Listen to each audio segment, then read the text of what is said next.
Capau. Esse aqui. Ah, Agora tá recording. agora é recording. E aí, ladies and gentlemen, tudo bem? Sejam bem-vindos a mais um UX Book Club sobre o patrocínio de UXPA São Paulo, na figura de Clécio e Rafael Buriti. Olha só que bonito isso. Hoje discutindo o maravilhoso livro... O que é? Maravilhoso livro Design Emocional, com a capa feia e com a capa menos feia. Com a menos feia. E hoje a gente vai falar do capítulo... Peraí que eu perco o número do capítulo. 4. Capítulo 4, diversão Games.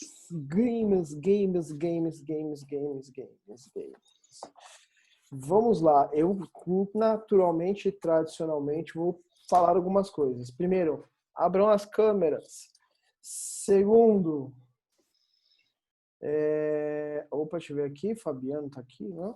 Segundo, vamos lá. Considerações iniciais sobre esse capítulo, assim. Surpreendeu vocês em algum sentido esse capítulo? Vocês entendem que tem um pouco a ver com algo que a gente vive no dia a dia? Contem, Nenê. E se ninguém tomar a liberdade de falar, eu vou escolher alguma pessoa, tá? Não se preocupem. Tá tudo bem. Não se preocupem. Se não for democracia, vai ser ditadura. Pois é. A gente já tá ficando acostumado já. Pela democracia, ditadura já, não é isso? Que horror, cara. Cara, eu vou te falar assim, como um bom carioca, cara, eu amo andar na Paulista lá, né? Porque eu sou um carioca que, na verdade, é paulistano, né? E a primeira vez que eu fui num domingo na Paulista e vi um grupo de loucos com a plaquinha pela democracia, ditadura já, cara, eu quase me emocionei, porque foi a primeira vez que eu consegui ver isso ao vivo, né? Essas espécimes tão especiais. Só não sei nem o que te dizer, cara, sobre esses espécimes raros. Mas vamos lá. O Francisco disse que a câmera dele está desativada, que tem até uma fita na câmera para ninguém ver o que vê-lo. Mas eu acho que o áudio funciona e ele pode falar do livro também, né, Francisco? É verdade, Chicão. É isso aí. Acho que a gente pode começar com ele. O que você acha, Francisco? Aí daqui a pouco, drop. Francisco, vamos lá, senhoras e senhores, ou vocês estão aqui só de espectadores? A gente pode beleza, fazer eu posso falar, sim. Olha aí. Grande Francisco, aí sim. Eu só queria avisar que eu tô no trabalho, né? Então, aí pode ser que... Ô Francisco, a sua foto aí tá meio Salvador Dalí, não tá? Bastante, na verdade.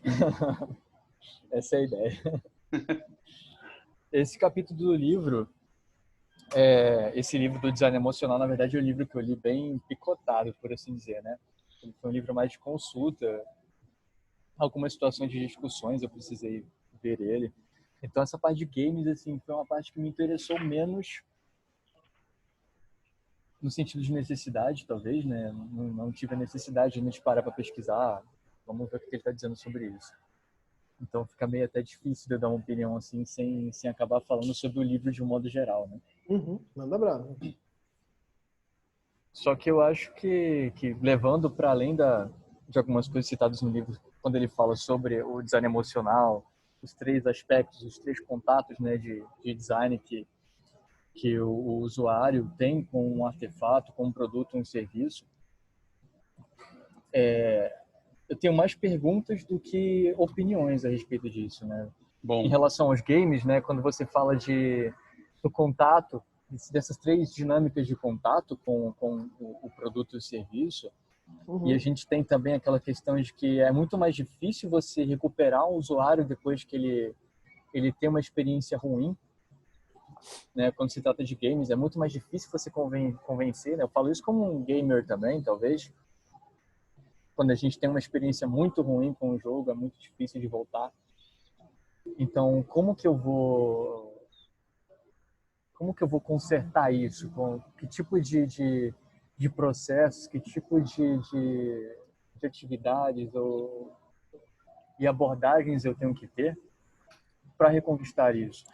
E se eu tiver que levar isso no game, assim, nem tanto para a palavra no sentido de jogo, né, mas o game pelo conceito, jogabilidade, da diversão, você vê por aí gamificação de interface, você vê por aí gamificação de serviços. Eu trabalho mais especificamente com a parte dessa, e a gente gamificou um serviço aqui da empresa. Foi uma experiência bem desse tipo. E eu tenho essas perguntas, né? Como que eu vou fazer essas abordagens? Como que eu vou trabalhar isso? E até que ponto eu estou influenciando o usuário a permanecer num estado só para poder fazer ele realizar as tarefas dentro de um flow que eu quero, ou quando é que realmente estou fazendo algo com um certo nível de ética e responsabilidade sobre esse usuário, né? Eu tenho mais perguntas do que opiniões sobre isso, né? Legal. Ô, Pipo, só alinhando para quem está aqui a primeira vez, né? A gente usa as mãozinhas aí da aba participantes para dizer que quer falar, tá? Se tiver muita gente querendo falar. Então, eu e Clécio, a gente acompanha ali para ver a ordem, mais ou menos. Isso. Hoje ainda está vazio um pouquinho, né? Mas o ideal é que mãozinhas levantadas. Mas assim, os questionamentos do Francisco são muito bons, assim. Alguém teria uma resposta ou um pensamento em cima disso? Faz sentido para vocês aí? Eu tenho, na verdade, uma outra questão no meio, né? Semana passada eu fechei uma turma lá que eu estava dando aula, terminei as aulas, e era de Fundamentos de UX, e aí tem um dos dias eu falo de design emocional. E aí eu passei um exercício para a galera listar um produto, listar não, né? Dizer um produto que eles consideravam que tinha as características de design emocional e quais eram, né?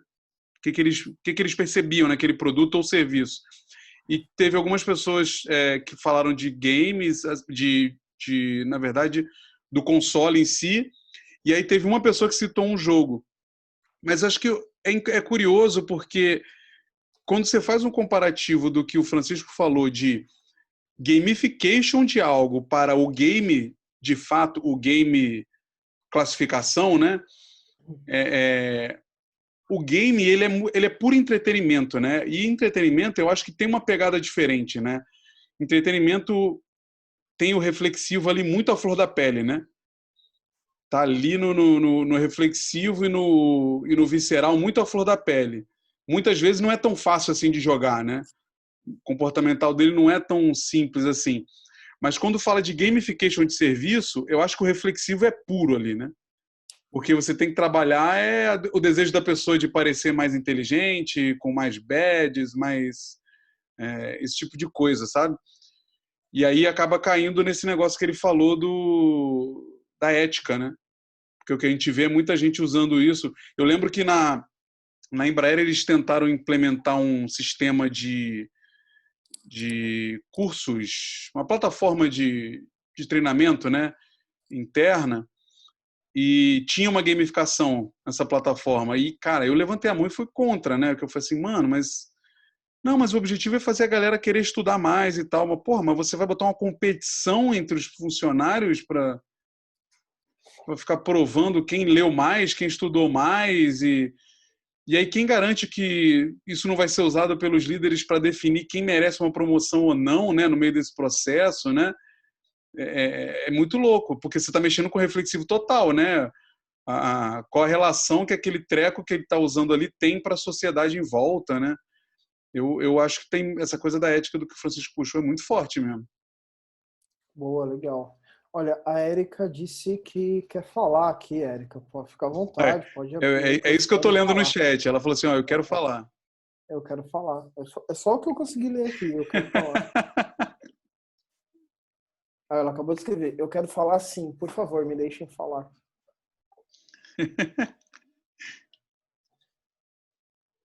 Olha lá, mais uma vez. Vai, Érica.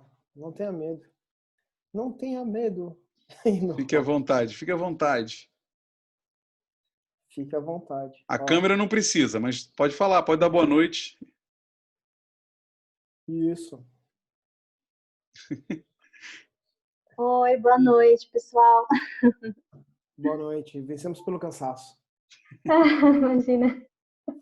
Tava sem jeito mesmo, mas adorei a ideia de vocês. Eu não li o livro, como eu escrevi aí, mas eu adoro o X, eu sou apaixonada assim pelo tema e achei super interessante ter um grupo de estudos.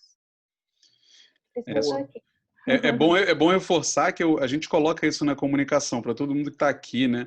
Não é obrigado a ler o livro, não é obrigado a ter lido o capítulo. A gente criou essa divisão de capítulos para ficar mais fácil para quem puder ler e também para quem puder participar e não teve a chance de participar nos outros, né? Então, assim, não tem problema. Fique aí, opine se você achar que vale a pena, porque o livro ele é, né, o Pipo, só uma desculpa para a gente bater um papo, né?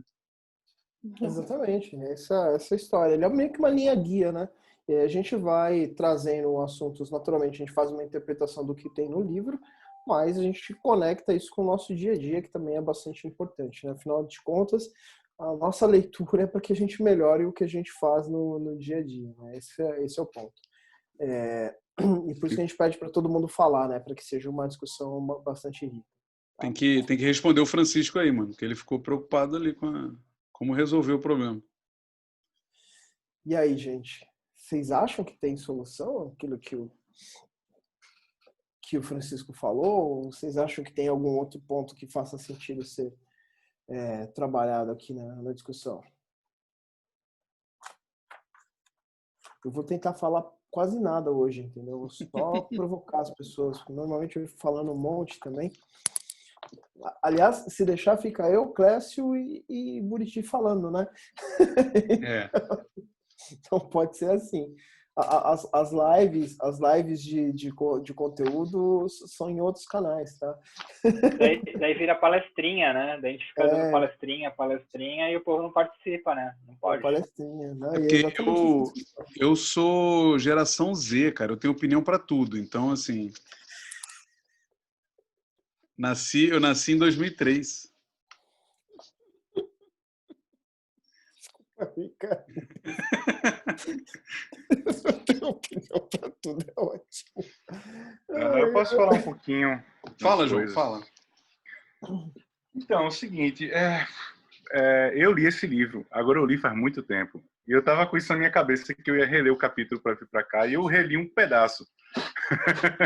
Eu acabei que não tive tempo de ler, mas eu li esse livro, deixa eu ver, 2012, 2013, por aí. Ainda nos primeiros anos da minha transição de carreira, no caso. Mas o seguinte, tem uma coisa que a gente falou aí de gamificação, de colocar a galera para disputar entre si, mas tem outra coisa fun and games, né, também, mas assim, tem outra coisa que é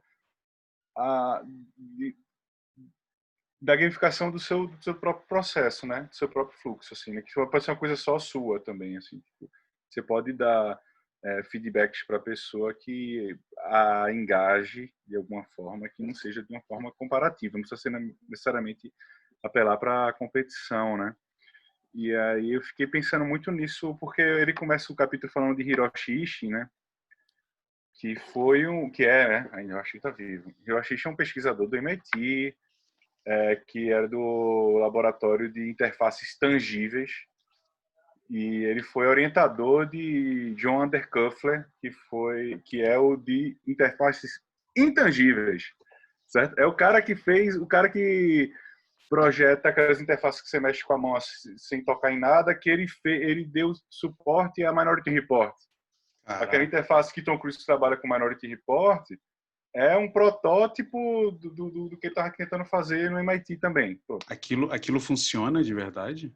Ele tem um que funciona mais ou menos. Tipo, no começo ele tinha que botar as luvas com 3 dedos.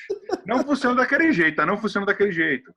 Mas ele faz com os 3 dedinhos no começo, e a última demo que eu vi dele já era sem nada. Era só com as mãos, mas não é daquele jeito. É alguma coisa muito mais pé duro, mas é interessante perceber que... eu tô fugindo um pouquinho, mas deixa eu só terminar esse adendo aqui. Vai lá. Porque Hiroshi... super, caralho, eu vou pesquisar isso, super rico. Assim, Hiroshi... Tem algum TED que ele apresenta até ele ainda com a época das luvas. Em 3 luzes. Tem 3 pontos luminosos. Então, onde é que eu estava? Então, Hiroshi Ishii, que trabalha com interfaces tangíveis, tem todo um estudo da questão da psicologia cognitiva e do uso do corpo com objetos.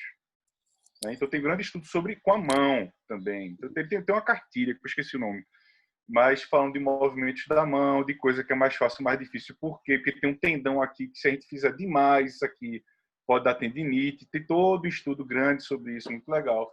Que o Undercuffler, depois que ele se forma, doutor, com o Hiroshi Ishii, ele vai sair do tangível para o intangível, mas com todo esse arcabouço dos movimentos do corpo e tal. Enfim. Mas uma coisa que eles discutem também é, usando aquele psicólogo, o Mihaly Csikszentmihalyi, alguma coisa assim, que é muito usado em um X, não sei se vocês já ouviram falar, que é o cara que vai falar sobre o estado mental de flow, né? De fluxo contínuo enfim, de foco e tal, não sei o quê. Que, enfim, às vezes eu acho que a galera usa o termo, mas não aprofunda tão bem assim, mas eles têm uns trabalhos muito bons para falar sobre essa operação cognitiva de foco total, tá? E aí eu acho que eu fiquei pensando muito nisso quando você falou sobre essa nossa competição, mas de que a gente pode também tentar pensar dessa coisa que é da gente com a gente mesmo, assim, que é que nem jogar Shadow of the Colossus, para quem gosta de videogame aí e tal, que é aquela coisa que você se perde, você até esquece o que era para fazer, você porque a cachoeira é muito bonita e toma um banho de lago e depois você volta lá pro negócio, assim, sabe? Então, logo no comecinho, o Norman vai até falar assim, né, quando ele vai falar sobre a mesa de tênis lá do Hiroshi Ishii, queria falar, pô, isso é o jeito mais fácil de jogar tênis? Não é. Mas isso com certeza é muito divertido, assim. Aí cai uma outra questão também de por quanto tempo isso é divertido e quantas vezes isso vai ser divertido, que aí já é uma questão posterior para se pensar também. Quando a gente está desenhando interface, isso é uma coisa que a gente tem que levar muito em consideração também, né? Ele passa praticamente o livro inteiro falando de diversão, né? No começo ele fala do Bully, depois ele fala do Mini Cooper, aí ele começa a falar, né, do próprio jogo, ele fala do Walkman, tudo tem diversão ali no meio da história, né? Eu acho que ele é muito ligado nessa questão do quanto o objeto pode fazer ele se sentir melhor, sabe? Acho que o papel do produto, do objeto, ele fala muito disso. E aí esse negócio de game, né, que o João falou e o Francisco falou, eu gosto de fazer esse comparativo porque é interessante nessa forma como você constrói os jogos, né? Porque quando você fala de um Shadow of Colossus, quando você fala das plataformas da Sony ou da Microsoft, elas têm uma pegada diferente, que elas são feitas para você ficar entretido naquilo a vida toda, né? Porque geralmente a pessoa joga, sei lá, 4.000 horas do negócio e não para de jogar, né? Eu não sou gamer, já abandonei há muito tempo, mas se eu tiver que escolher, eu sou nintendista total, porque eu sou casual, assim. Eu gosto daquela diversão momentânea ali de pegar um negócio, dar uma relaxada, jogar um Mario que é totalmente reflexivo, porque me leva à minha infância, à minha adolescência, né? Me remete ali e é esteticamente muito fancy, né? Total visceral, né? Você olha, é tão bonitinho, é tão divertidinho e tal. E é extremamente fácil de jogar, né? Porque se bem que essas novas versões estão vindo com help no meio do jogo, que eu não entendo muito bem para que isso, mas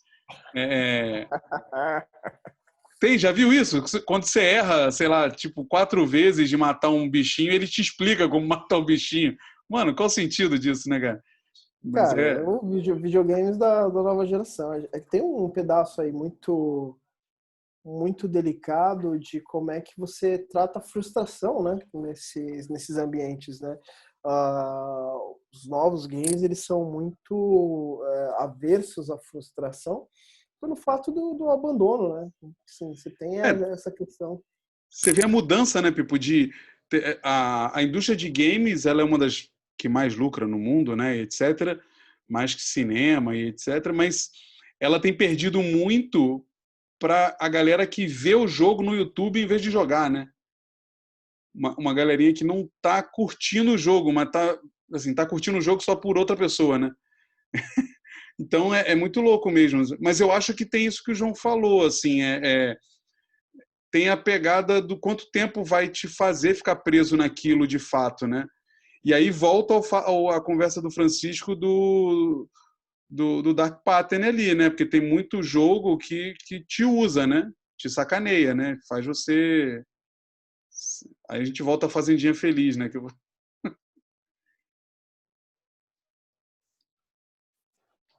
Alright. Muito bom. E aí, gente, que mais? O que vocês acham dessa parte aqui que ele fala sobre... Cadê? Deixa eu pegar aqui. Que ele fala sobre a comida. Deixa eu pegar a página certinho. O coador? Não, que ele fala a estética da caixa de almoço japonesa. O bentô. O bentô. O que vocês acham disso aqui? Puxa aí, mano. Senão a galera não... O povo tá devagar hoje. Eu também tô devagar, confesso. Mas vamos lá. Olha só o que ele fala aqui. É muito bacana isso, né? O cozinheiro naturalmente ficaria desapontado se o resultado de tal esforço fosse comido sem um olhar ou sem uma pausa para pensar. Ele trabalha para tornar as refeições na caixa tão atraentes que as pessoas de fato relutem em pegar os pauzinhos e começar a comer. Mesmo assim, é apenas uma questão de tempo antes que a obra-prima seja consumida. A pessoa sente o layout formal ao mesmo tempo que segue adiante para desfazer o layout perfeito. Esse é o relacionamento inerente e paradoxal entre o suprimento de alimentos e a aceitação da beleza. A gente está falando aqui de uma estética conectada com um aspecto de sabor, um aspecto de alimentação, né? Que hoje o pessoal chama de, como é que é? Food porn, sei lá, alguma coisa assim, né? Porque tem essa questão do appeal ali, o chamado appetite appeal, né? Funcionando bem ali. E aí, de novo, como vocês veem essa questão da estética relacionada com a função? Como vocês entendem essa importância aí? Ó, a Camila comentou aí no chat. Camila, não quer falar, não? Vai, Camila. Camera, please, or voice, please. A opinião da Camila é bacana, hein? Mas eu não vou ler. Eu também não. Eu também não. Não fica registrado, tá? Oi, dá pra falar? Agora tô ouvindo. Oba! Tudo bom? Oba. Ai, gente, eu comecei a ler o livro, ainda não cheguei nessa parte do que vocês estão falando. Tudo bem, mas comenta o que você falou ali que eu achei legal. Então, é que eu sou formada em letras português e japonês, né? Já estudei no Japão, né? E essa questão do bentô também tem uma questão relacionada a bullying, né? Que lá no Japão, se as crianças não têm a marmitinha bonitinha, as outras podem humilhar, né? Então, as mães sofrem muita pressão para fazer bentô bonito. Cara, sua mãe é uma desleixada, né? Tipo... Nossa, é o xingamento japonês, né? Sua mãe não sabe fazer bentô. Ué, mas cara, isso vai ter um motivo, né? Porque criança aqui no Brasil é outra coisa, né? É o que se você não leva o dinheiro para comprar no colégio, se você leva comida de casa, são outras... É verdade. Mas o contrário, né? Mas essa questão cultural japonesa, vamos falando desse... A gente está falando muito de cultura japonesa. No outro dia a gente estava falando sobre NHK e verdade. Essa estética da Nintendo, sabe? E que é tudo muito infantilizado, né? Com brilhinhos e sonzinhos. Até o jornal tem essas coisinhas. Não é o que eles chamam de fancy, não é isso? Kawaii? Kawaii, isso aí. Que é como é que é? O da gatinha lá sem boca? Como é que é? Esqueci. Hello Kitty. Hello Kitty. Ela é um expoente, né, dessa categoria, né? Agora tem várias coisas estranhas, né? Tem aquela gema de ovo, aquele desenho da gema de ovo. Acho que vocês devem conhecer, né? Que ele vomita, enfim, é meio Mas vocês, kawaii grotesco, né? Que é para adulto. Meu Deus do vocês, céu. Aliás, vocês já assistiram? isso Já traz uma assistiu discussão, Clécio, para vocês puxar nessa questão Oi. da estética japonesa que você está falando, né? Será que o livro do Norman se aplica ao Oriente, né? Porque, caralho, a percepção de estética deles, o sensorial deles é muito diferente, né, cara? Então, mas o livro se baseia naquela experiência do caixa eletrônico lá, que é justamente japonês, né? Que é para ser kawaii, né? Então, que vai nessa pegada de, olha, eu tenho um caixa Citibank, mesmas funções com um caixa japonês que é kawaii. E o kawaii atrai muito mais do que o muito mais emocional do que o sol que tem a função tradicional. Mas eu queria puxar essa questão de cultura japonesa. Não sei se vocês já viram aquele documentário do Sushi Man Perfeito lá no Netflix. Hiro, né? Sushi of Dreams. Hiro. Sushi of Dreams.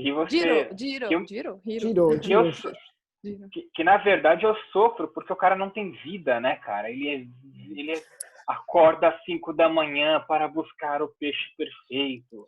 Daí ele vai lá e corta e faz bullying com os caras para cozinhar o omelete que vai em cima e tem que ser tudo perfeito, perfeito, perfeito. E de repente, cara, o cara passou 60 anos da vida sem ver nada, né? Sem ver a mulher, sem ver. Eu só vi o filho crescer porque depois o filho foi pro restaurante e tal, né? Que é esse negócio assim, putz, legal, esteticamente perfeito, tem os sentidos, o cara tem uma sinfonia na hora de servir o sushi, mas por outro lado, cara, é um sofrimento, né? É uma cobrança, um não ter vida, que isso vai... eu até me pergunto como eles conseguem coisas, né? ter inspiração sendo tão workaholics, né? Porque para a gente ter inspiração, acho que ele até fala, o Norman estava falando disso no livro, que para a gente ter criatividade a gente precisa estar mais relaxado, estar mais feliz, né? E muitos japoneses são muito workaholics e ficam nessa bateção, né? Ah, sushi, sushi, sushi. E eu fico, nossa, como consegue ser criativo, né? Se não passeia, não... Tá falando, tem um outro... Diga, Pipo. Não, vai lá, pode ir. Não, tem um outro seriado também, que é o Samurai Gourmet, que é o cara que se aposenta com 60 anos, não sabe o que fazer da vida. E ele sai para passear. Não é maravilhoso aquilo? E quando ele toma uma cerveja ao meio-dia, que é o maior pecado, tá? Tipo, meio-dia, eu não estou trabalhando, estou tomando uma cerveja. Cara, o ator que faz a cara dele, tipo, estou fazendo algo muito errado, cara, muito errado, tomando uma cerveja ao meio-dia. E é toda sobre esse lance da cultura, do cara ser obrigado a estar dentro de uma empresa e não ser nada muito prazeroso, né? E é engraçado que isso é completamente contrário da cultura do kawaii, né, cara? Ele ser fofinho, infantilizado e tal, né? Assim, eu não sei se vocês chegaram a ver o Queer Eye for a Stray Guy em Tóquio, porque mostra um aspecto que eu acho interessante, que é assim, o japonês é educado muito para fazer bonito, para fazer perfeito para a comunidade, né? Agora, dentro de casa, as casas japonesas costumam ser muito bagunçadas, muito sujas, fica com muito lixo acumulado, né? E uma coisa, por exemplo, que me marcou quando eu fui para o Japão eram as tampas dos bueiros, que não sei se vocês sabem, cada cidade tem tipo um logo assim e uma letra específica, um logotipo, né? Tipografia. E então tinha esses desenhos, sei lá, se a cidade tem muita laranja, aí tinha desenho de laranja lá no bueiro. E aí eu achava, nossa, que lindo, né? Ai, como o Japão é lindo e tal. Mas depois eu fui morar com japoneses, comecei a ter amigos japoneses e é muito... a parte interna é bem bagunçada, assim, meio abandonado, sabe? Então eles falavam para mim, não, é o contrário do Brasil. Brasil não limpa a rua, mas limpa a casa. E o japonês não, ele limpa a calçada dele, porque senão o vizinho vai falar mal, mas não limpa dentro de casa. Então, eu acho que tem essa questão o kawaii também é uma coisa para fora, né? Para agradar. Acho que tem isso. E aí conecta com essa vergonha do cara se você não comer a comida dele ou se você não achar bonita. Conecta com a admiração que talvez o povo japonês tenha um contato mais visceral com essa comida do que a gente, né, Pico? Não sei. Mas então, eu vejo que tem uma questão de comunidade em ambos os casos, né? Seja cultura oriental, seja cultura ocidental.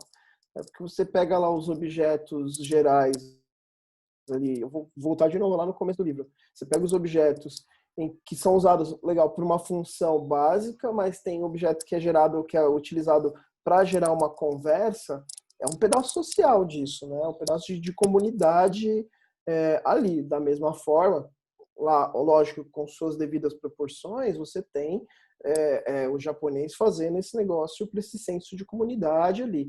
Não, talvez não para gerar conversas, né? Não mas para manter ali talvez uma conversa não verbal, vamos dizer assim, né? Com essa comunidade em si.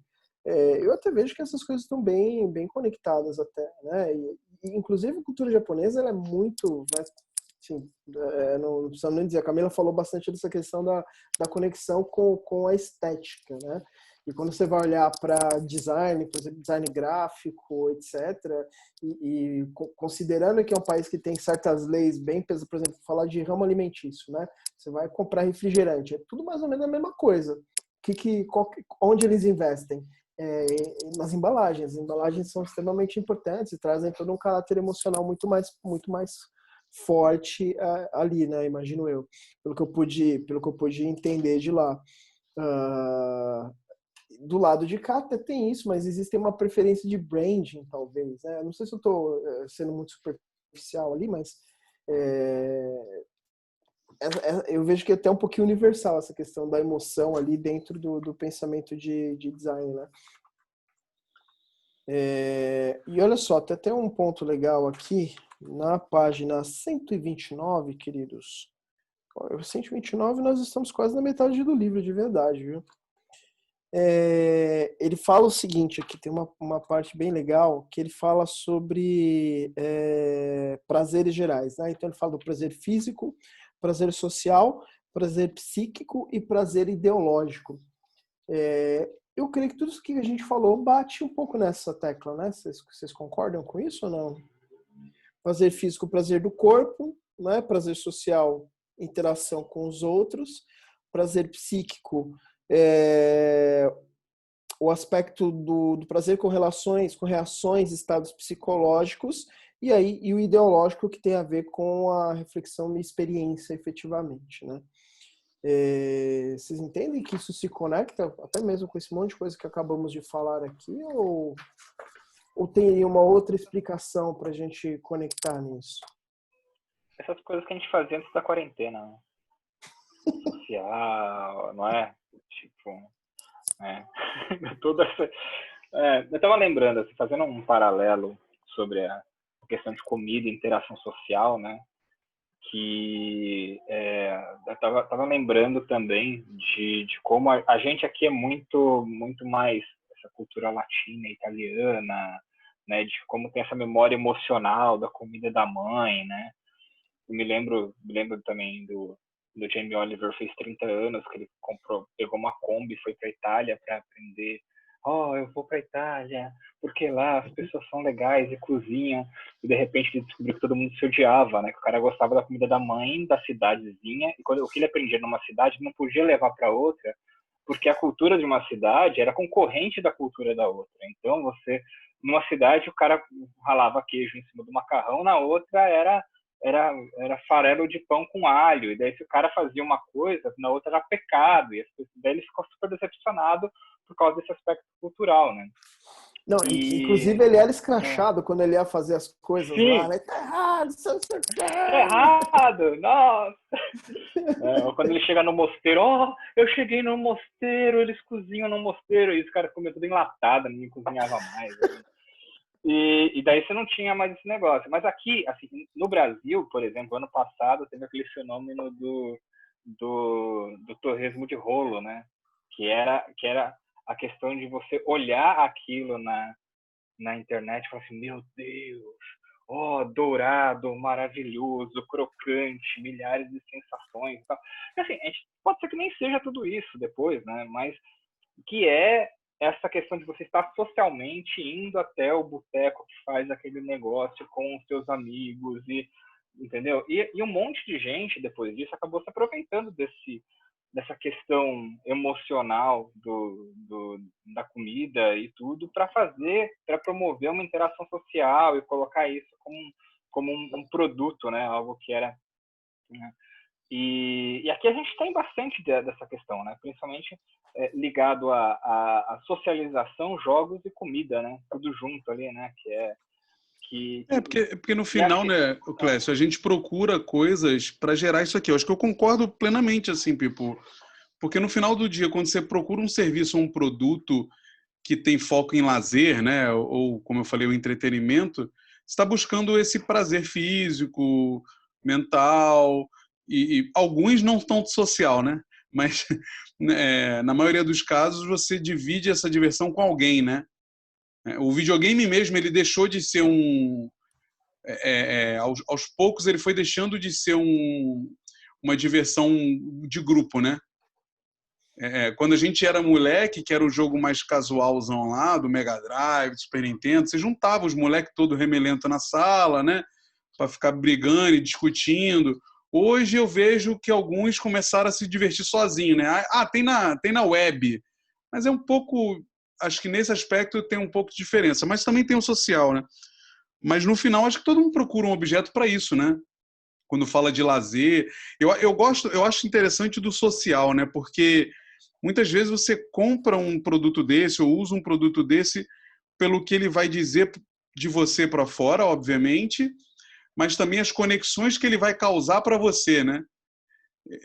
Aqui no Brasil está começando a ser um pouco mais forte isso, mas eu lembro que a primeira vez que eu viajei para os Estados Unidos, eu fui com minhas camisas de super-herói. É incrível como as pessoas realmente param para falar contigo sobre a sua camisa, porque aquilo é uma expressão do que você é como pessoa e conecta com ela também, né? Então eu estava numa fila de um restaurante, um cara passou, me viu com a camisa do Super-Homem e ele parou para conversar sobre o filme do Super-Homem comigo. Tipo, nunca tinha visto um maluco na minha vida, não sabia. Ele, cara, que camisa legal, cara. Você viu o filme novo dele, que não sei o quê. Assim... Você que é aquele pessoal com camiseta do Ramones, nem ia saber a música. Mas é muito legal, porque você, de um certo ponto, assim, você compra um videogame desse, você compra um Walkman, como ele fala, né?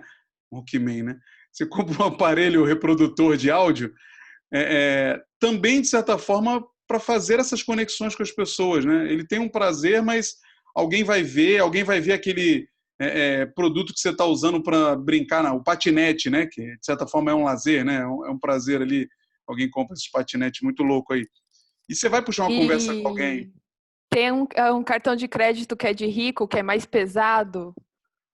Não sei se vocês já viram. Ninguém é rico aqui, mas... Que eu trabalhei em hotel, em recepção de hotel, aí tinha um cartão de crédito que não tem limite, que ele não sei se é feito de ferro. Você já pega, vi. Assim, é pesado. Aí, tipo, também tem essa comunicação, né? A pessoa que tem o cartão já se sente.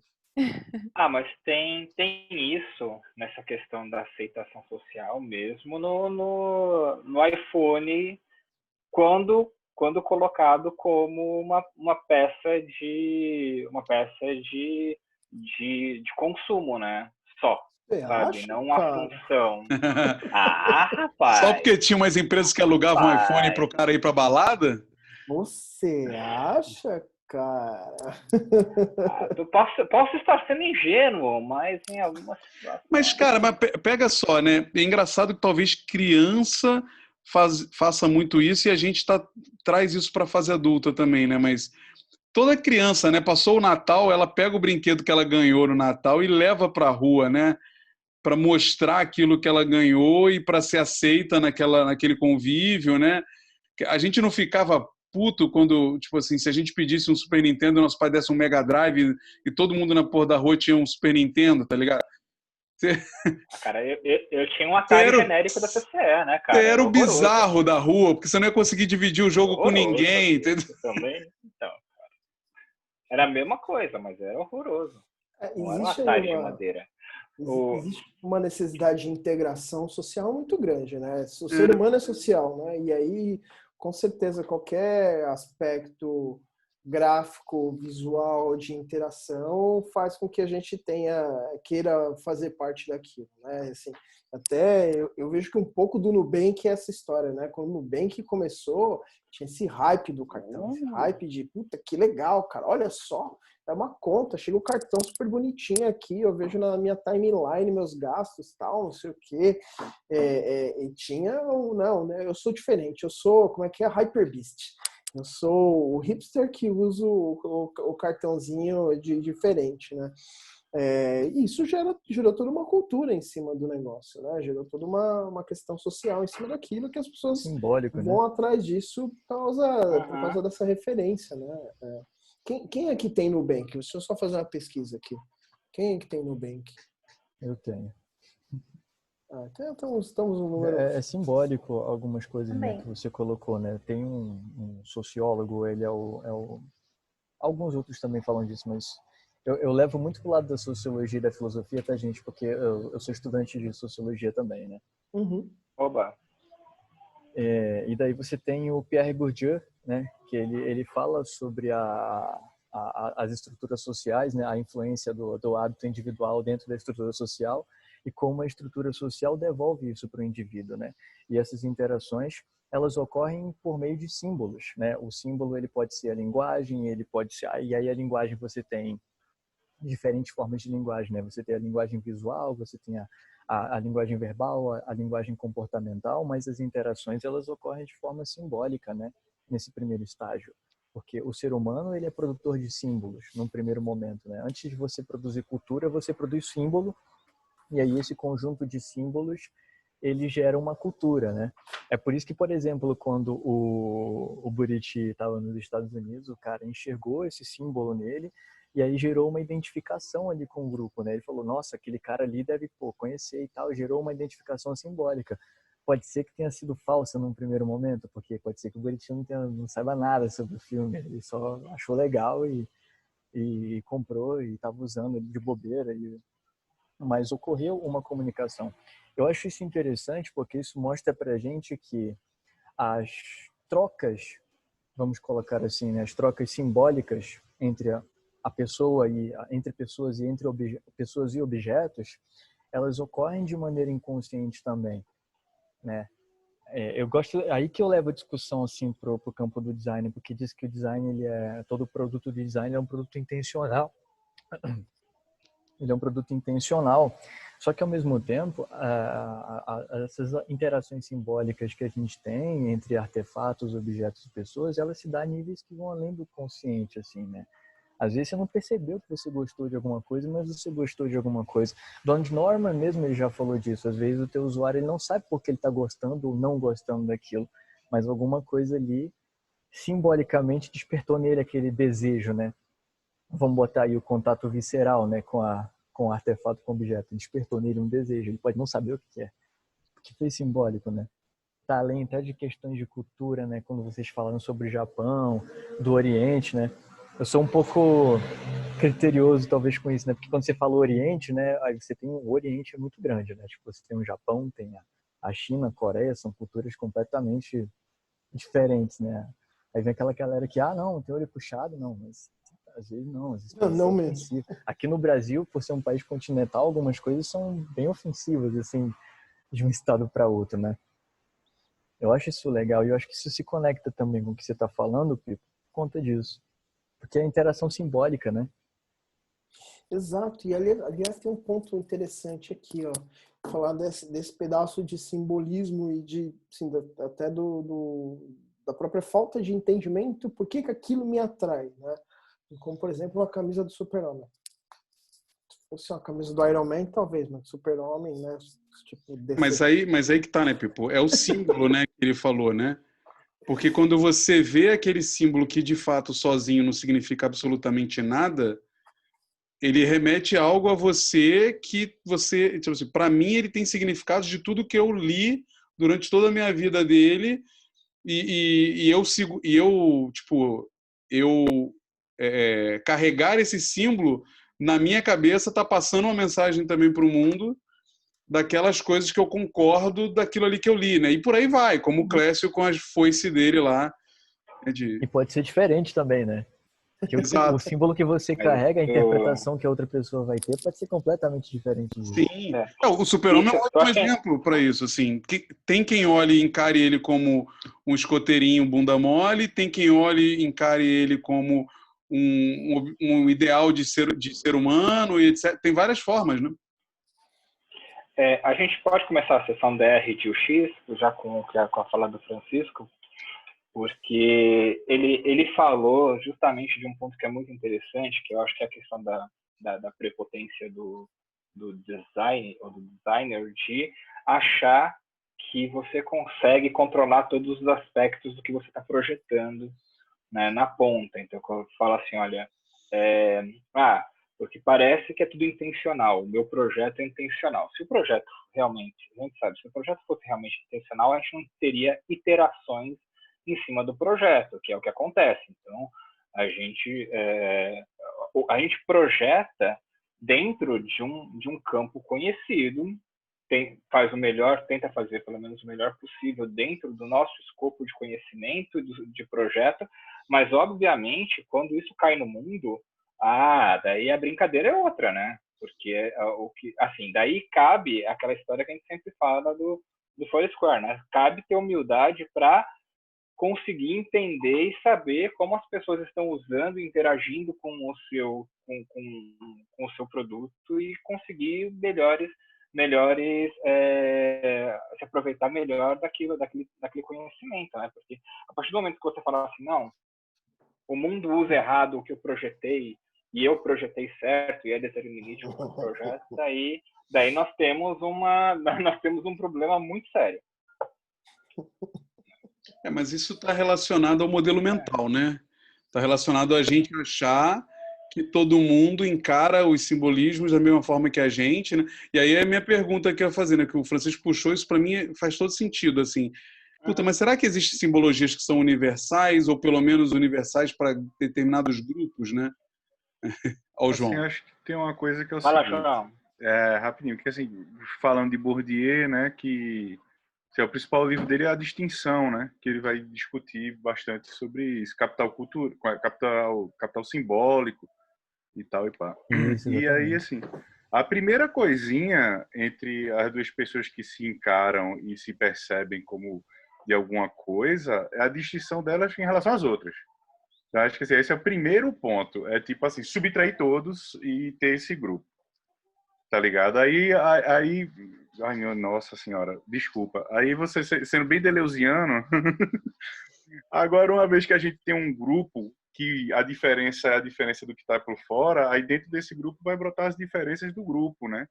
E assim vai infinitamente, assim.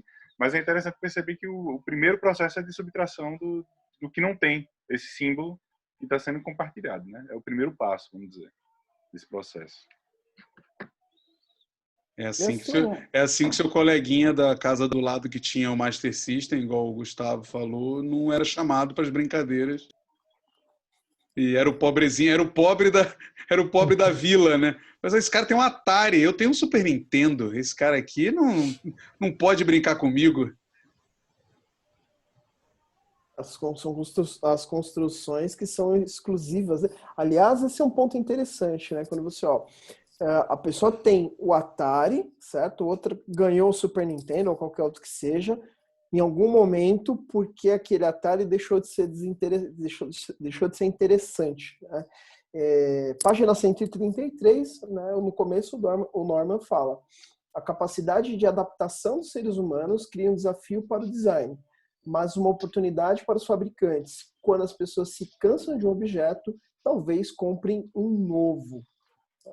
Na verdade, a essência da moda é tornar as tendências atuais obsoletas e tediosas, transformando-as em favoritos de ontem.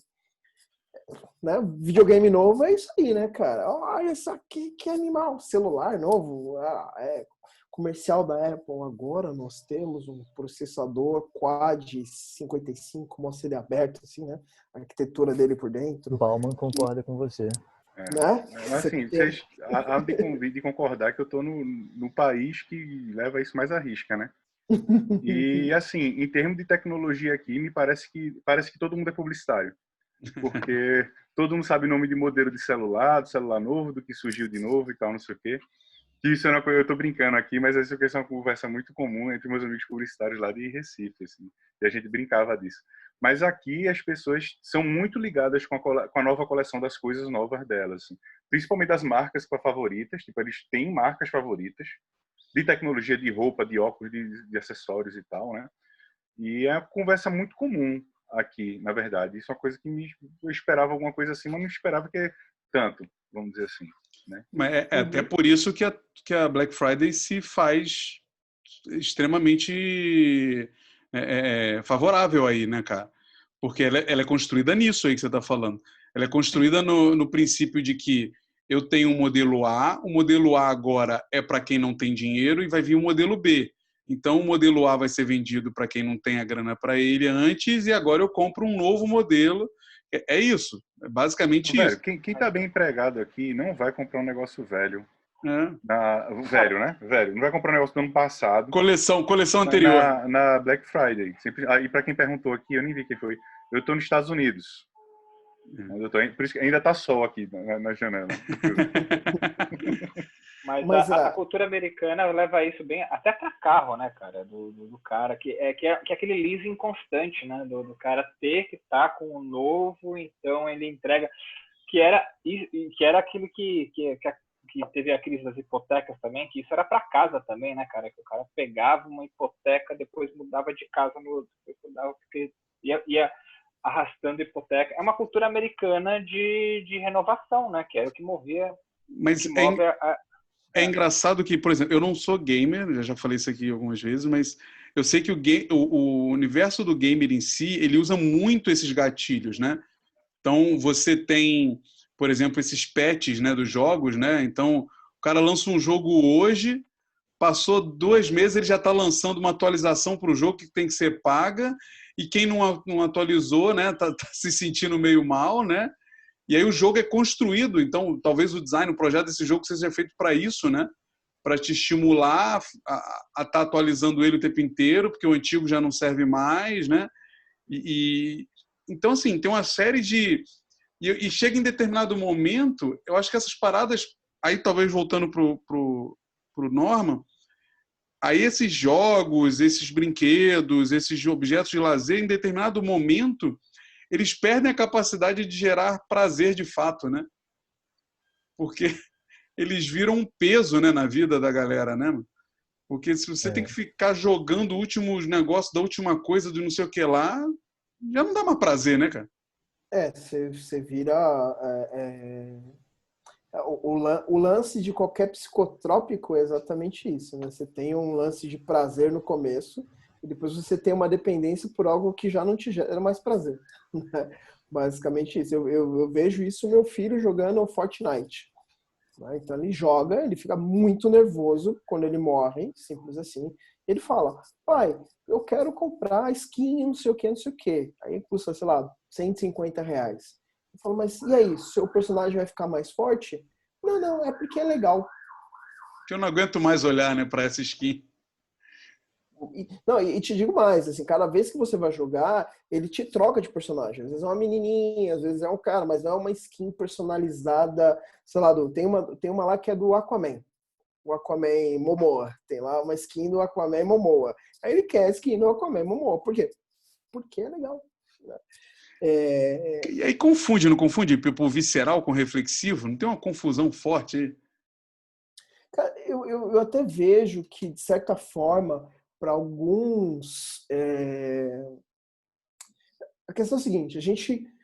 Talvez se o Norman fosse reescrever esse livro hoje, ele ia ter que fazer um adendo considerando essa nova geração. A gente está cansado de falar, É né? isso mesmo. Motivações são outras, os desejos são outros, né? Não preciso repetir essa questão.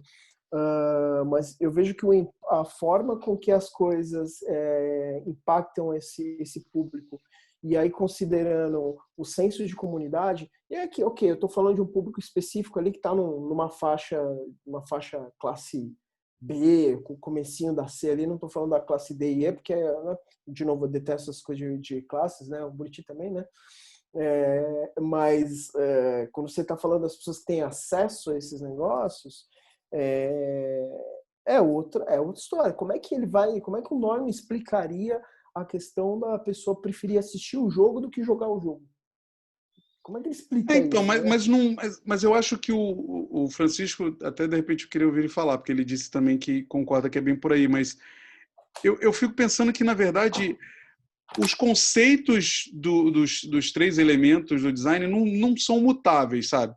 Para mim ainda é a questão do visceral, ainda é o comportamental, ainda é o reflexivo, mas os settings, né, as configurações do que é reflexivo para essa nova geração Isso aí.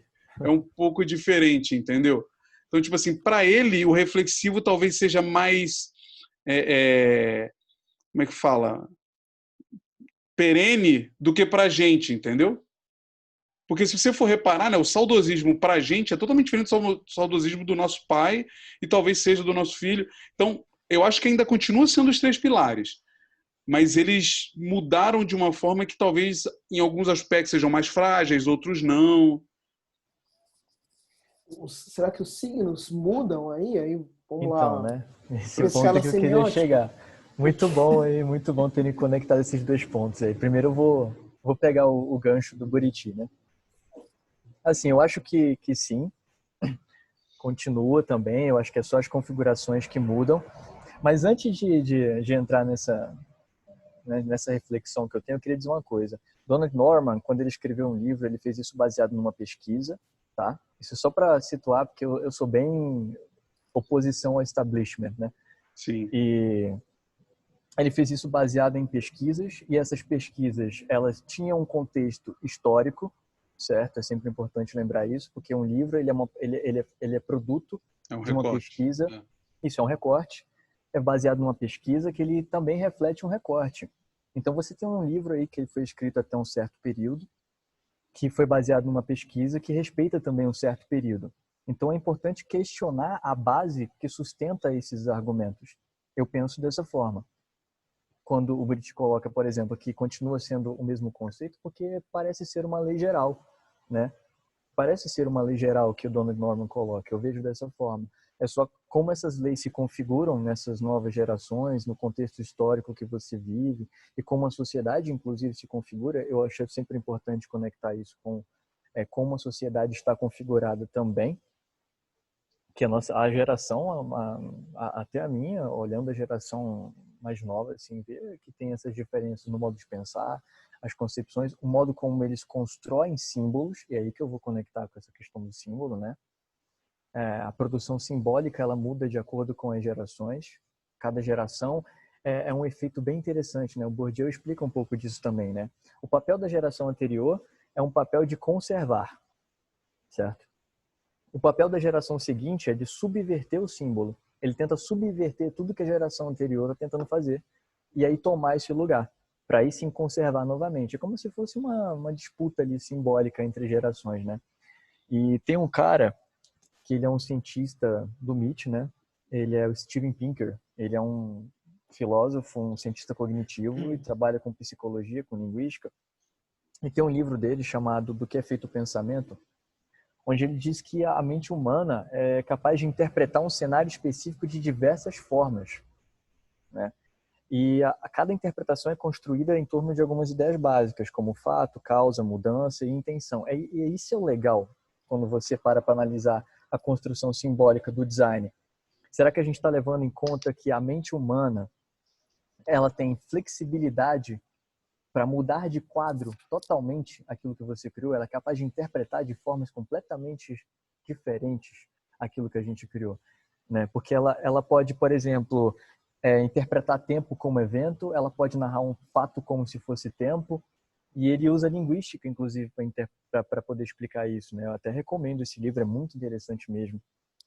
Porque ele fala, pô, você tem uma criança, um recém-nascido ali, cresce no meio do ambiente, no meio da cultura, não sabe nada, não entende PN do que as pessoas estão falando, e aí com 3 anos de idade ela está falando um monte de abobrinha também. Ela consegue construir eventos, ela consegue narrar eventos, ela consegue analisar o símbolo que você tá colocando para ela e construir símbolos também a partir disso. Então é uma coisa que não dá para você ensinar, não dá para você intencionalmente tentar, não, vou influenciar aqui o hábito social através desse app aqui. Pode ser que não, mano. Pode ser que as pessoas passem a usar isso de forma completamente diferente. Tem casos de soluções em design que foram criadas e tiveram que ser repensadas porque as pessoas passaram a fazer aquilo de forma diferente. Sim. Por exemplo, hoje em dia a gente não tem como enviar documento para um banco, para fazer uma conta de banco no Nubank, por exemplo, enviando uma foto do documento. Né? Isso foi uma solução pensada porque as pessoas não queriam ir lá escanear documento e enviar PDF. Pô, tira uma foto aqui, porque estavam usando dessa forma. Então, você tem um símbolo, e aí eu discordo, não existe um símbolo universal. Eu acho que o que existem são frameworks universais, as pessoas enquadram os símbolos de formas universais. Eu posso enxergar um símbolo como um evento, eu posso enxergar um símbolo como um fato de tempo, e eu posso enxergar o símbolo como um objeto. Sim. Né? Eu entro nessa muito... É uma discussão bem profunda, assim, né? Ele vai muito para a psicologia cognitiva, vai muito para esses aspectos. Né? Cara, mas né, bicho? Não tem como não ser, né? Eu fico... Só fechar isso, Pipo. Eu fico... Porque, assim, o que acontece, né? O que eu acho... Isso aí que você citou, por exemplo, bate muito... Por exemplo, naquela velha crítica, o Pipo, de o ideal é ser 3 cliques ou 3 níveis do menu, né? Que o Krug fala, né? Mas, para mim, é a diferença do... E eu amo o Não Me Faça Pensar, tá? Mas é a diferença do 3 cliques do Krug para os 3 elementos do design é que a base que o Norman constrói aqui, ele vai, no fundo... do que realmente constrói a psique humana. Então, quando você define claramente com uma boa pesquisa, né, você percebe que é uma pesquisa bem feita, né? Você define claramente que tem 3 aspectos que tendem a ser gerais sobre como o ser humano age e pensa, que é, cara, todo ser humano que enxerga tem uma questão visual. Todo ser humano que usa algo tem uma questão comportamental. Como é que essa questão comportamental vai se expressar vai depender da geração, como o Chico falou. Eu acho isso é muito legal, né? A construção é tão sólida que é o framework que ele comentou, que o Francisco comentou. É o framework, cara. Eu ainda vou colocar uma pimentinha aqui. Não é só a geração que influencia. Não é só a geração que influencia. O meio e as influências externas também. Aí, agora é cabeçudo o papo, hein? Se você for olhar para a semiótica russa de Lotman, quando ele fala da semiótica da cultura... Nossa, o Pipo, só tapa na cara aqui agora. Pipo ficou incomodado. Pipo ficou com inveja do João e do Francisco e trouxe uma. Sem massagem agora. Tapa na cara, soco no estômago. Porque me veio na cabeça, não que eu seja um estudioso de semiótica russa, eu conheço um pouquinho por conta de uma história que qualquer dia eu conto para você. Mas, assim, parte do estudo que eu pude ver disso, ele conta, por exemplo, da influência portuguesa em culturas do mundo. Então, quando você vai lá, por exemplo, a Macau, que tem toda uma arquitetura portuguesa. É novidade, né? Tipo, teve barco em tudo que era lugar, né? Tipo... Exato. Então, assim, tem por isso que os prédios no centro do Rio de Janeiro têm janela que não sabem onde botar armário dentro de... Porque você olha os prédios portugueses e fala assim, cara, como é que esses caras tinham um armário no quarto? Porque é janela a cada 10 centímetros, tá ligado? Janela, cara, não tinha, né, cara? Eu Não falei tinha assim, nada pra guardar. Não tinha nada pra guardar, né? E também não tinha lâmpada, né, cara? Precisa de luz. Mas o ponto é que a influência portuguesa gerou um novo tipo de cultura em determinados lugares, que é uma cultura misturada, né? Na religião eles chamam de sincretismo, né? E de certa forma eu fico vendo isso de como as influências externas elas se intermeiam dentro do nosso dia a dia e fazem com que a gente tome certas atitudes. Então, por exemplo, quando você está lá no fundo da periferia, como é que eles enxergam todas as coisas que são oferecidas para eles que vêm de fora? Para a gente que está, né, estamos aqui na nossa bolha privilegiada, independente da nossa ideologia política, mas é uma bolha privilegiada, né, de acesso à cultura, acesso a dinheiro e tudo mais, né? Como é que a gente enxerga isso também? E lá os ricos, como é que os ricos enxergam isso também, assim? Por mais que eles recebam, às vezes, os mesmos estímulos, né? Se você pegar estímulo de comunicação, é lógico que tem, né, um nicho para cada um deles, mas se você pegar os estímulos gerais, cada um enxerga de um jeito, né? E essa questão ecossistêmica, vamos dizer assim, que tem a ver com de novo, eu estou falando desse pedaço da semiótica russa porque é a semiótica da cultura. Então tem esse pedaço de ecossistema também. E quando você vê eu tô falando dessa parte da semiótica russa porque é a única que eu sei, então eu vou repetir ela aqui várias vezes. Você quer que eu fale da semiótica francesa?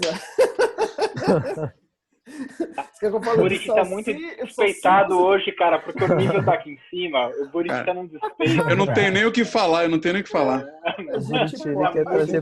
falar do Pierce, a gente pode falar do Socio, a gente pode falar do Lott. Vamos falar do poeta. Vamos falar dos poetas de design do Instagram. Não, deixa pra lá. Volta aí. Cara, não, é que assim, se eu fosse unicórnio, eu saberia de tudo. Olha, meu Deus. Continua com a semiótica russa. Tá gravando isso aí, viu? Tá gravando. Só pra te avisar, tá? Mas, não né, são palavras ao vento, não. Isso aí tem um legado. Tá? É um ser mítico, né? Que não existe. Bom, mas vamos lá. Quando a gente fala dessa questão de ecossistema, a gente tem uma interdependência de certos fatores, né? Então, talvez seja um pouco difícil trazer ali para o nosso mundo de design, mas a gente tem uma marca que é dependente do consumidor que é dependente da marca e também do ambiente onde ele está para que ele tenha esse estímulo, né? E aí nós acabamos sendo pressionados para ter alguma coisa e fazer alguma coisa de acordo com que esse ambiente aqui retroalimenta os nossos desejos, né? A questão do bentô, a questão de eu preciso comprar um iPhone porque meu coleguinha da agência tem um iPhone também, ele comprou um Apple Watch, eu tenho que comprar um Apple Watch também, porque, né, eu me sinto pressionado, né? Eu lembro de umas histórias de quando eu trabalhava eu busco funcionalidade para aquilo, né? Cara. Que é muito louco, porque eu não sei se foi o Francisco que falou sobre que a gente não gera, né, o comportamento. Não sei se foi ele ou foi você. Que a gente não gera o comportamento em alguém. E aí eu lembro sempre do Jobs com aquela mentira clássica dele, né? De que o consumidor, o cliente não sabe o que quer, eu vou dizer o que ele quer, mentiroso do caralho, né? Tipo assim... Que porra, nunca que ele não lançou o iPad e ele inventou o que as pessoas iam querer com o iPad. Não, porra. Ele sabia que as pessoas tinham um desejo por algo que era similar àquilo, até porque ele nada mais fez do que algo... E eu amo o meu aqui novinho, tá? Mas ele nada mais fez do que ele pegou um que já se usava, que era o Kindle, que era extremamente utilizado, só que bem mais barato, bem mais funcional. Da narrativa, né, que ele criou a partir disso, né? Mas ele não criou uma necessidade, entendeu? Ele não inventou que as pessoas iam ler Não, as pessoas já liam coisas num tablet. Não, então, depois a gente vai falar um pouco. E aí, consequentemente, as pessoas deram outra utilidade ao tablet também, que ele não esperava.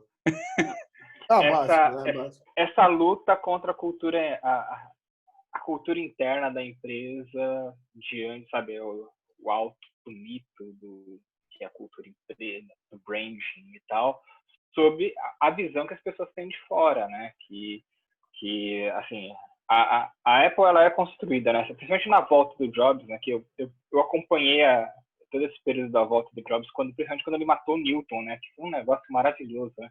Era um produto que ele odiava, porque era o único produto de sucesso que ele não tinha desenvolvido na época. Todos os outros eram dele, né? Então ele tinha desenvolvido o Macintosh, que ele comprou o Xerox PARC, ele comprou a equipe, engenheiro, designers, ele falou assim, eu quero isso, faz pequeno. Já tinha, tudo estava inventado, a tela e tal. Vai devagar, Clécio. Eu não tô aqui defendendo que ele era um enganador, não é isso. Não, ele não era. Ele Era um puta marqueteiro. Ele tinha talento, cara. Claro que tinha talento. Mas aquele negócio ligado assim, olha, se não tiver minha marquinha pessoal ali, eu vou dar um jeito de fazer uma manufatura, né? O storytelling é tudo, né, gente, hoje em dia, né? O que você conta, na verdade, é mais do que o que faz, né? E esse é o grande fato. Nossa, vamos entrar nessa questão falando em comida e storytelling? Não, que o Pipo ia continuar e a gente cortou ele para falar mais. Vai. Não, tudo bem, mas eu já tinha finalizado mesmo, era esse aspecto de como nós somos influenciados por todo esse ambiente, né? Tudo que faz parte dessa nossa construção, né? E aí, naturalmente, a gente precisa... Eu vejo que é um pouco da nossa responsabilidade, aí já vou começar a falar de outras coisas. Né? Design como ato político, podemos começar a falar isso também? Todo ato ele é político, né? Oba! Como a gente precisa começar a olhar para a responsabilidade do que a gente faz, do que a gente entrega, né, cara? Assim, Norman fala que o design define o que o mundo vai fazer, né? Então, assim, é isso. O design tem um papel de direcionar o mundo, né? Óbvio que ele não está falando de layout do Extra. Ele não está falando do comercial do arroz do Extra, né? Ele não está falando disso, mas... Fala, Francisco, foi mal. Não, é que eu até ia pegar essa tua fala mesmo, mas inclusive é do Pipo também, né? Se eu pegar tudo isso aí, a questão cultural, como é que ela influencia, a nossa responsabilidade na produção de símbolos, eu vou jogar dessa forma, tá? Vamos botar aqui o design como um produtor de símbolos também. Produtor, organizador de símbolos, criador de símbolos. E aí esse símbolo vai se traduzir num produto, num serviço, numa linguagem e por aí vai. A gama é muito diversa, né? E aí eu volto de novo com o Pierre Bourdieu, né? Quando ele fala sobre a estrutura social, que tem muito a ver com o que o Pipo falou, né? E eu acho que a grande responsabilidade do design, eu falei isso hoje, eu acho, depois de ver um vídeo do Rodrigo. Sobre, assim, às vezes a questão não é você tentar mudar o mundo ou achar que o que você está fazendo está mudando o mundo, porque qualquer coisa que você faz muda alguma coisa, né? E eu ia jogar agora para a teoria do caos, mas não vou fazer isso não, tá? Mas eu digo no sentido de que eu acho que é importante a gente estar consciente, mesmo que a gente não consiga produzir de fato alguma coisa, porque tem N questões envolvidas, né? O Clécio falou da empresa, né? Do brand, exerce uma pressão sobre o indivíduo naquilo que ele vai produzir também. Então, às vezes, não adianta de nada. A gente está estudando como é que vai interferir na sociedade, não que determinado grupo, mas a empresa está pouco se fudendo, às vezes, para isso. E aí, eu acho que, às vezes, é importante a gente estar consciente do que está sendo feito. O nível de consciência de design aqui, tipo, realmente está assim. O meu design ele vai ter esse impacto nesse grupo e vai ter um outro impacto naquele grupo ali. A responsabilidade do design, na minha perspectiva, é claro, às vezes não é você puxar para si a responsabilidade de fazer alguma coisa, mas trazer para si a responsabilidade de estar consciente daquilo que está acontecendo. Porque pode ser você que está produzindo, pode ser outra pessoa do seu time, ter um decisor. A gente já falou disso outras vezes, né? Que é um trabalho colaborativo, de equipe. Você não não cria um símbolo, um projeto de design sozinho, né? Então, acho que é o nível de consciência do processo ali que está acontecendo. O que está sendo feito de fato?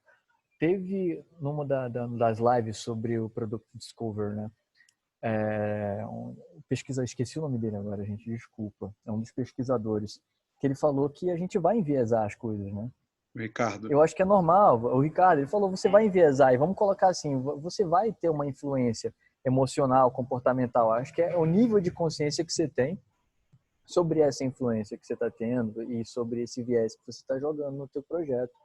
Eu penso dessa forma, né? Às vezes você não precisa mudar o mundo, mas está consciente do que está sendo feito.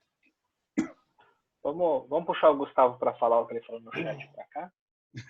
Boa. No chat não fica no vídeo? Nada do chat, você percebe, nada do chat está sendo dito hoje, né? Então, pois é. Vocês já estão entendendo como é que funciona. O que vai para o chat tem que ir para o áudio também. Gustavo, pode expor a sua opinião? Não, porque o Euripides estava falando a questão do design pensar no ciclo, pensar em todo membro do Papanec, né? Que ele traz essa reflexão de você pensar no design como um todo. Você pode mudar, que você pode pensar em geral. Eu estava lembrando disso quando vocês estão conversando, até o Francisco falou, essa questão de simbologia também, cultural, de você ter a experiência de entender o usuário de uma forma que você possa projetar algo para ele, de fato, entender como é, né? A questão da alteridade também, você perceber o indivíduo como ele é, em que relação ele está vivendo, né? Em que contexto. Ela está me lembrando disso. Você usou a palavra muito boa agora, inclusive, né? Alteridade. Essa Alteridade. foi a palavra que eu queria ouvir. Se ele falasse empatia, eu ia murchar. Vou dar uma googada agora. Google. Não, empatia não dá, né, mano? Empatia não, cara. Acho que empatia é uma construção de experiência, né? A Djamila Ribeiro ela traz uma reflexão com empatia. Ela fala que empatia é uma construção de saberes que você vai agregando na vida como um todo. Política, social e tudo mais. E aí você consegue, vamos dizer assim, executar a empatia. Ela vem com a construção de várias coisas que você vai aprendendo durante a vida. Eu gosto dessa pegada, porque hoje em dia você vê empatia muito que, se colocar na do outro, mas é meio que você colocar a sandália do outro e perceber a experiência que ele está tendo. Tem uma empatia, Gustavo, empatia hoje é botar a mão no ombro do cara e falar assim, eu tenho empatia por você, né? A pessoa acha que ela transfere empatia só botando a mão no ombro, né? Dá 3 tapinhas no ombro, né? Te entendo, amigo. Vai lá. Né? Tamo junto, semana parça, não. Né? Essa semana eu ia até citar Foucault agora aqui, né? Essa fala eu gosto, hein? Podíamos. 2 grandes valores do UX, não é empatia e ética. Tem card se tem card no Instagram colocado, é verdade, cara. O Pipo sabe a minha frase sobre empatia e necessidade. Eu vou contar uma coisa. Você pode tentar chegar na empatia. Tentar, mas você não vai chegar. Você não viveu as mesmas histórias. Você pode ficar um ano lá vivendo no Serengeti, mas tem gente que viveu 15 anos no Serengeti. Você nunca vai saber. Assim, a gente não é pesquisador, obviamente, sobre isso, eu não vou. Mas eu sempre falo a questão comparativo besta, né, o Gugu, né? O Gugu fazia lá ele se fantasiava de mendigo, ficava na rua. Muito triste. Sei lá o quê. Mas o cara ficar. Assim, você pode até passar uma semana na rua dormindo com os mendigos, com os moradores em situação de rua, né? Não é mendigo. E achar que você entendeu completamente a realidade dele. Mas existe uma diferença clara ali. Você, no final dessa uma semana, você volta para sua casa para tomar um chá quente com um cobertor. Ele vai continuar dormindo lá. Então, só isso já difere completamente da experiência que você teve para que ele vai ter para o resto da vida dele, né? E sem falar que a própria situação tem várias pegadas ali. Então, assim, empatia, cara. Eu ia até falar agora aqui, né? Porque assim, a gente está falando de empatia. Tenho 2 casos, né? O primeiro é o Donald Norman, que lançou um artigo recente, inclusive teve um vídeo sobre ele, né, palestrando, onde ele fala que não acredita mais nisso, ele explicou por quê. Muito sensacional o artigo e a fala dele, eu acho que desmistificou. Só que eu acho que não teve muito impacto, porque vou citar Michel Foucault agora, né? Que quando começa essa produção de discurso, a coisa vira resumo do resumo do resumo, né? Ele usa até um termo em francês, né, para isso, né? Que vira o resumo do resumo do resumo. Aí hoje em dia você vai ver a banalização do que significa de verdade esse conceito, né? Aí qualquer publicitário aí vai falar isso. Aí, esses dias eu vi um pessoal aqui falando sobre empreendedorismo, falando sobre marketing de empatia, né? Ué, me explica. Não dá, cara, né? É uma coisa de você buscar no... Capitalismo empático, Amazon, né? Cara, o capitalismo empático. Vamos fazer uma pesquisa sobre... Não dá, né, mano? Você pode comprar empatia. Tem uma barriga de grávida da empatia na Amazon para vender. Você pode ir lá comprar, vestir a barriga de grávida e você e tentar e ter todas as sensações. Você, homem, pode ter todas as sensações da grávida simplesmente comprando a barriga de grávida da empatia na Amazon. Mas o que eu acho interessante, o Pipo, voltando para a questão do livro e do que o Gustavo falou, da nossa visão, do que o Francisco também falou, de ter uma consciência do que a gente está impactando ou não, né? E aí, voltando sobre prazer e diversão, o que eu gosto na visão do Norman para isso aqui é que ele faz uma conexão muito clara sobre... Para mim, parece que tudo que ele compra na vida dele tem que dar prazer a ele, tá ligado?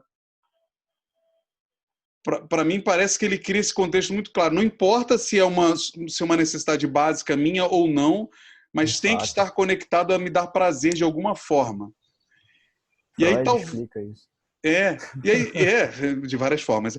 E aí, eu vejo que a gente talvez, como um papel... eu não gosto da palavra papel social do design, tá? Mas um papel de participação na sociedade do que o design tem é de talvez trazer esse valor do prazer e da diversão que a gente perdeu durante o tempo, né? Eu falo muito disso sobre, por exemplo, o que a gente considera como sociedade, o que a gente considera supérfluo e o que não é supérfluo, né? Há muitos anos atrás, aí, quando teve a reforma no Maracanã, né? Eu sou flamenguista, ia assiduamente para o Maracanã, e aí o ingresso, quando voltou da reforma da Copa, né, ele voltou com um preço que era inacreditável, né? E, assim, inaceitável. E aí, tipo, a discussão que a gente tinha, eu tinha um site de futebol do Flamengo, e as discussões que a gente tinha no site, nos podcasts, era o público, alguns dizendo, mas entende que ir a um estádio de futebol é supérfluo. Eu falei, mas por que é supérfluo? Se aquilo, para mim, é uma parte da minha semana que transforma a minha semana. Eu estar ali, né, depois de uma semana trabalhando com um trabalho estressante, eu ir lá e assistir o meu clube, ainda que seja para xingar ele porque ele perdeu, eu saio daquele momento de uma outra forma, sabe? Com mais prazer, com mais alegria. Por que isso é supérfluo, né? Então, eu acho que o Norman traz isso, sabe? Tipo, cara, todo objeto que a gente produz deveria ter esse resgate de que a gente, no final do dia, a gente busca prazer. E não, cara, o dinheiro não é relevante, né? Mas o prazer que ele gera. E vice-versa, e para as outras coisas, né? Então, assim, você compra um iPhone porque ele vai gerar um prazer para você. Seja ele... valor, né? Seja ele porque você, gosta tanto do design que você tem que ter aquilo, ou porque vai gerar uma conexão com as pessoas, ou vai gerar um status. Eu acho que é isso, né? Como é que a gente físico, social, psíquico, ideológico.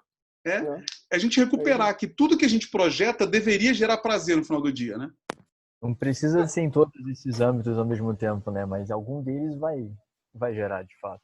Acho que não é só prazer, é alívio também. Quando, sei lá, o fogão funciona direito, sabe? É só apertar o botão. Minha mãe sempre reclamou muito do fogão. Ela falava que quem projetava fogão não sabia cozinhar, não cozinhava. Olha, isso é maravilhoso. É o que a gente fala do engenheiro de trânsito, né? Que nunca foi pra rua, né? Quando ele troca a rua de... É verdade. Penso isso todo dia. Isso é legal. Isso é legal o que a Camila falou, Pipo. Eu acho bem legal isso. Bacana. A gente já pararam para pensar que às vezes tem autores que falam exatamente da mesma coisa, só que de formas diferentes? A gente estamos falando da emoção. Vamos pegar lá o livro do Urso Polar e o Honeycomb, basicão. Não tem uma parte que fala né, de que gerar valor, fácil de usar, simplicidade, ser desejável. Não fala exatamente dessa questão.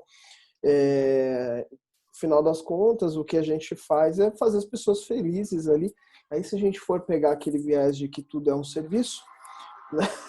Eu estou comprando no e-commerce não é porque eu estou comprando produto, mas eu estou oferecendo o serviço, a possibilidade da pessoa, sei lá, cortar o cabelo, porque eu estou vendendo uma maquininha de cabelo para ela. E se ela comprou aquilo de forma fácil, forma feliz e forma prazerosa, eu estou alcançando aquilo que eu desejo, né? Eu concordo demais com isso. Né? Só que assim, diga. Você acha que você atingiu todos os seus objetivos de hoje ou tem mais algum ponto aí que você gostaria de puxar? Porque senão, o pessoal aqui, se deixar, a gente vai até 2 da manhã. Você tá sabendo? Eu vou deixar. Eu acredito nisso também. Ô, Pipo, eu vou deixar a dor da quarentena, hein? Sabe o que eu descobri sobre e-commerce recentemente? Primeiro que meu custo do cartão dobrou, porque eu comprei gibi e livro pra caralho nos últimos 6 meses. E segundo, que eu comecei a olhar que eu estava comprando só pelo prazer de receber e poder ir na portaria pegar, entendeu? Poder sair da minha casa para ir na portaria. E não deixei de comprar, não, que eu vou continuar comprando. Mas... Prazer, né? É o prazer da jornada ali, né? Satisfação. E antes eu comprava mais e-book, agora eu tô comprando mais físico porque eu não aguento mais ficar no computador. Mas é isso, é a experiência. Não, cara, eu não tô fazendo isso. Cara, assim, você vê, esse lance de prazer, eu passei meses e meses sem andar de carro pela cidade, né? Só ir no mercado e voltar. Daí eu fui obrigado 2 semanas a atravessar a cidade de carro. E, cara, o prazer de andar na cidade, sabe? De ver as coisas, de ver que é de verdade, sabe? Então... E essa relação, e saber que as coisas continuam no mesmo lugar também, sabe? De, olha, não fechou, que bom, ainda tá aberto e tal, né? Que assim, essa relação de prazer a gente estava discutindo ano passado, inclusive, com questões de arquitetura e, assim, de como você se relaciona com a cidade, essa questão de destruir patrimônio, destruir o velho para construir o novo. E que o ano passado eu participei de um movimento e que até acabou num artigo da Raquel Ronick falando assim, olha, você pode não concordar, mas as pessoas têm sentimentos sobre um quarteirão, a cidade, a rua que ela anda, sabe? Ela pode não... Todo mundo tem uma história sobre como ela se relaciona, né? E essa semana teve muito um lance do que fizeram com o Vale do Anhangabaú, né? Que ele tinha que virou uma laje de concreto, eu estou chamando que é o novo Minhocão, né? Uma laje de concreto que vai virar um shopping a céu aberto e um espaço para evento. Daí o pessoal olhou para aquilo e falou assim, rapaz, mas era uma área verde, tinha uma história e tal, e agora é só funcional, sabe? A emoção que estava contida na lembrança da coisa, não está mais ali, sabe? Daí as pessoas começaram a olhar para aquilo e falaram assim, cara, apagaram o negócio, sabe? Daí tem a questão da conexão, né? Também com espaços e com as vivências, né? Mas o Saruman já dizia, cara, todo mundo vai sucumbir ao poder da indústria. Ele já dizia isso. Mas... Terminei. Não, só para terminar, uma outra questão que eu acho bonito a gente falar sobre como o designer projeta impacto na sociedade e tal, mas no Brasil eu tenho aquela impressão de que é tudo tão por acaso, cara, que é tudo tão aleatório, que as coisas chegam e dão certo por uma razão puramente emocional de um grupo ter gostado daquilo e ter dado certo, e que depois as pessoas falam, opa, agora vamos projetar, porque deu certo aqui. Eu não... Europa e Estados Unidos, até acredito que realmente, né? Mas aqui a gente sabe como é que é, né? Buriti, acho que não, né? Buriti sempre teve projeto certinho, né, Buriti? Bonitinho, ninguém interfere. Tudo que eu projetei saiu, foi pra rua direitinho. Do jeito que você falou. E foi também... E tudo certinho, né, cara? Não teve nenhum imprevisto. As pessoas usaram da maneira como você projetou, cara. Tudo mágico. Mas não é todo mundo, não é assim, cara? Não sei, não, cara. Com você não é assim, cara? Tudo que eu faço é perfeito, vai perfeito pro ar, cara. Até quando eu não faço, vai perfeito pro ar. Basta eu estar por perto. Ai. Gente, se a gente quiser continuar essa conversa, né? Por osmose. Tô fechando com o Daniel do UX Now pra gente fazer um happy hour, tipo o X31 que a gente fazia no boteco, mas a gente vai fazer no Meet. Cada um traga a sua bebida e a gente fica aqui falando até, né? Até sem compromisso nenhum. Então vamos ver se sexta às 8 a gente faz isso, né? Sem tema, caótico, puxando assuntos de qualquer tipo. Certo? E só alinhando, a gente deveria falar hoje sobre o capítulo 4 e 5, que é diversão e games e pessoas, lugares e objetos. Mas eu acho que a gente acabou chegando lá. Não, o 5 não era o 5, era só o 4, era só 4. Não, lá no evento tá 4 e 5. Quem que colocou 4 e 5? Puta merda, fui pego de surpresa, então, foi mal. Mas eu tô colocando aí no chat o próximo já, tá agendado direitinho, no dia 12/8, se eu não me engano. Uhum. Quem quiser já ir fazendo a entrada lá.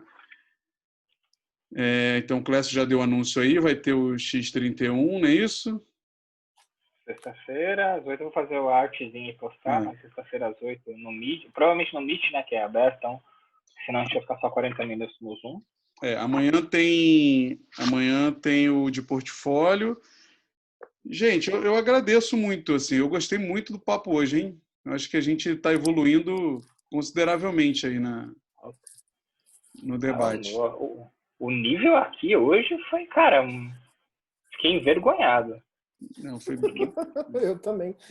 Lá em cima, cara, o povo aqui não brinca em serviço, meu Deus do céu. Né? E olha que a gente nem falou ainda de um aspecto importante que tem aqui no livro, que é música. Ele cita sobre isso. Pronto. Aqui o DJ Pipo vai... Não, hoje não vai rolar. Aliás, do nosso último encontro... Sigam o Pipo no Instagram, porque sexta-feiras à noite ele faz uma rave no Instagram dele, que eu não sei qual é o... O Pipo vai continuar na live no Instagram agora, tá? Mas importante. Faltou um pedaço da semana do último encontro que a gente acabou não falando, que era pra gente falar hoje, eu acabei esquecendo, e a gente não falou de música e de um capítulo inteiro, né, que seria o Pessoas, Lugares e Objetos. Então... Leva pro próximo. Vamos ver como é que a coisa se... Eu edito aqui o negócio e a gente leva pro próximo, não tem problema. Fechado. É isso, gente. Eu acho que a gente falou, sim, um pouco, né? Sim. A gente entrou meio que no tema, mas não chegou a citar o livro ali, né? Não batemos no coisa. Não é um problema, viu, gente? Não é um problema. Só para citar aí, caso alguém não tenha lido o livro também, para olhar um pouco para esse aspecto que tem lá. Ok? É isso, gente. Beleza.